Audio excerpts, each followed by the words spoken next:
Hi dear children, welcome back to our chemistry class. Today's new topic is metalloids. Metalloids. Okay, what is metalloids? Metalloids are the elements. Okay, metalloids are the elements. These elements are neither metal nor non-metal. Okay, metalloids are the elements. These elements are neither metal nor non-metal. Okay, they show the properties of metals and non-metals. Okay, metalloids show the properties of metals and non-metal. Okay, metalloids show the properties of metals and non-metals, and almost all the metalloids are solid in nature. Okay, all the metalloids are solid in state. Okay, all the metalloids are solid in state. Okay, examples of metalloids are boron, silicon, arsenic, antimony, germanium, polonium, etc. Okay, dear children, so metalloids means these are the elements. Metalloids are the elements. These elements show the properties of metals and non-metals. Okay, they show the properties of metals and non-metals. And similarly, these metalloids are neither metal nor non-metal. They show the properties of metals and non-metals, but these are neither metal nor non-metal. Okay, they show the properties of metals and non-metals, but these elements are neither metal nor non-metal. Okay, the metalloids are solid state. Okay, metalloids are solid state. Then next, last point, the examples of metalloids. Examples of metalloids are boron, silicon, arsenic, antimony, germanium, okay, bismuth, etc. So the examples of metalloids are boron, silicon, arsenic, antimony, okay, germanium, etc. dear children. Okay, so metalloids. Okay, is it clear? No, metalloids.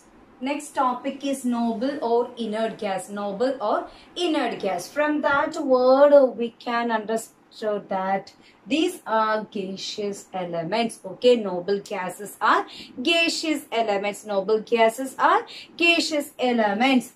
They does not react with any other elements. They do not react with any other elements.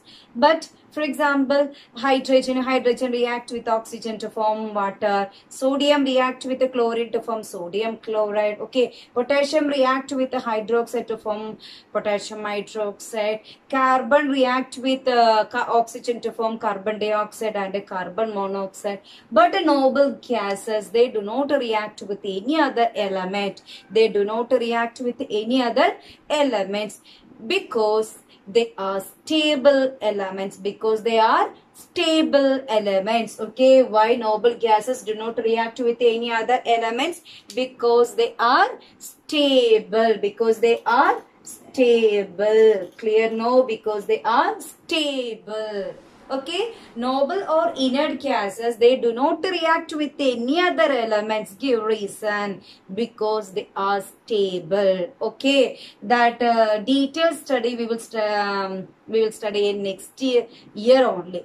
Okay, now not needed. Now just you understand that the noble or inert gases are stable elements. Okay, they are stable elements. They do not. That's why they do not react with any other elements. Okay, dear children. Examples of noble or inert gases are helium, neon, argon, krypton, xenon, radon. Okay, examples of noble or inert gases are, say, helium, neon, argon, krypton, radon, xenon. Okay, so noble or inert gases. Noble or inert gases, these are gaseous elements. Okay, first point, what is that? These are gaseous elements. Noble gases are gaseous elements. Say, noble gases are gaseous elements. They do not react with any other elements. Okay, that is the second point.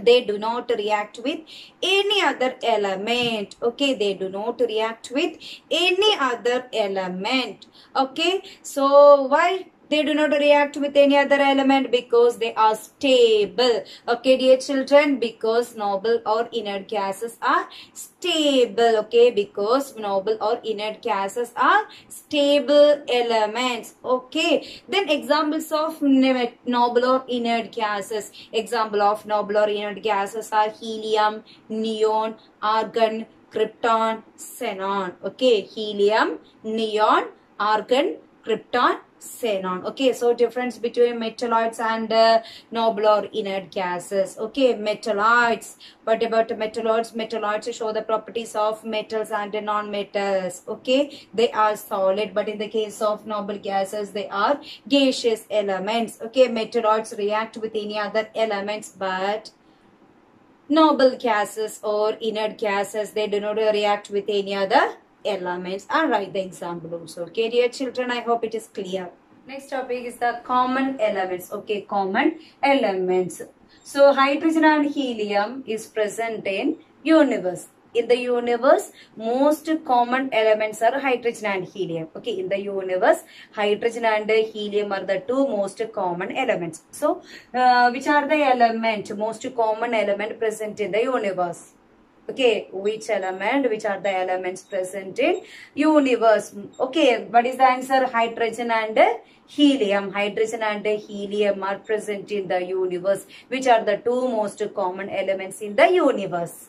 Clear, no? Which are the two most common elements in the universe? That is hydrogen and helium. Hydrogen and helium are the two most common element in universe. Okay. Next one is earth crust. Earth crust. Earth crust. In earth crust, the most abundant element is oxygen, which are followed by silicon, aluminium and iron. For example, oxygen plus silicon, that is silica. Okay, aluminium and oxygen, that is aluminium oxide.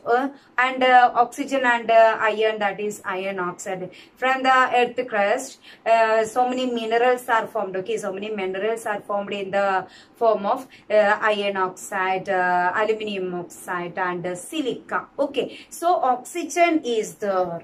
So we can say in the earth crust, greatest amount, okay, greatest amount of the oxygen is present. Okay, oxygen is present in the earth crust. Okay, oxygen is present in the earth, which is the most abundant element in the earth crust. Okay, then next nitrogen. Nitrogen is the most abundant element in the atmosphere. Okay, most abundant element in the atmosphere is nitrogen. Okay, most abundant element in the atmosphere is nitrogen. In the universe, hydrogen and helium. In the universe, hydrogen and helium. In earth crust, oxygen in the form of silica, aluminium oxide and iron oxide.